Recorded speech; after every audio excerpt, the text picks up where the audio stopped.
I don't get flashed at every day in the street, but I get flashed at hundreds of times a day online, which so many women now are. I want to get to a point where it's taken just as seriously as it would be if you were to report somebody doing it to you in the street. At the moment, there are these loopholes in the law that make it difficult to punish people who send these messages. If a law passes and people are now standing up and saying, well, actually, you can't get away with that anymore, that would make a huge difference, surely, wouldn't it? I received a dick pic on LinkedIn. I receive probably 3 unsolicited images a day. All of it is unwanted. I had never been a public persona at all. Yeah. And so, like, I had never received a dick pic. When Sarah Everard's remains were tragically found, I tweeted that I was gonna do a vigil. I was put in touch with some local women, and they were doing the same thing, and that night, Reclaim These Streets was born. I did like 60 interviews, and that's when I started getting images, that's when I started getting rape threats and death threats. That's a whole other load of sinister. It's really hard to be like, not all men, when I'm saying women don't deserve to get raped and women deserve to get home alive, and people send me their penis. Yeah, that honestly blows my mind. The man that killed Sarah Everard was reported for flashing offences prior, and nothing was done about it. If he was stopped at that point, he wouldn't have been able to carry out the murder.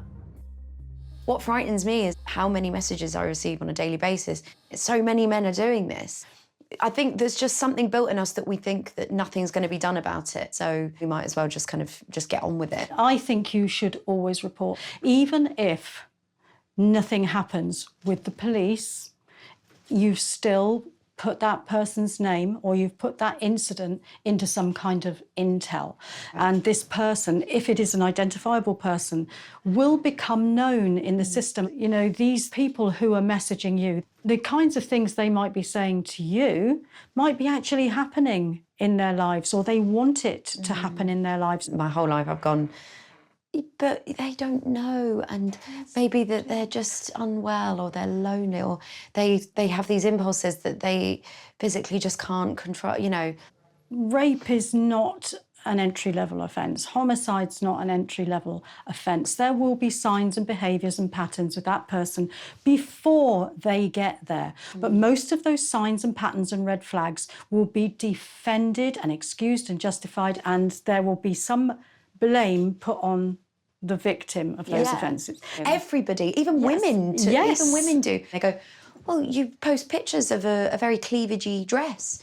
It's a kind of self-preservation for women because, you know, they have to do these risk assessments all the time and they're thinking to themselves, well, I wouldn't have done that, so therefore I will be safe. Right. If we just put all the blame on you for what you did and you put yourself in this position, nobody actually has to do anything.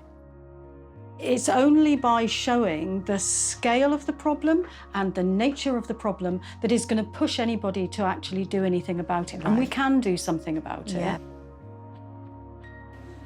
I'm not going to change what I'm doing because I get sexually harassed all the time. It's not our behaviour that has to change, it's theirs.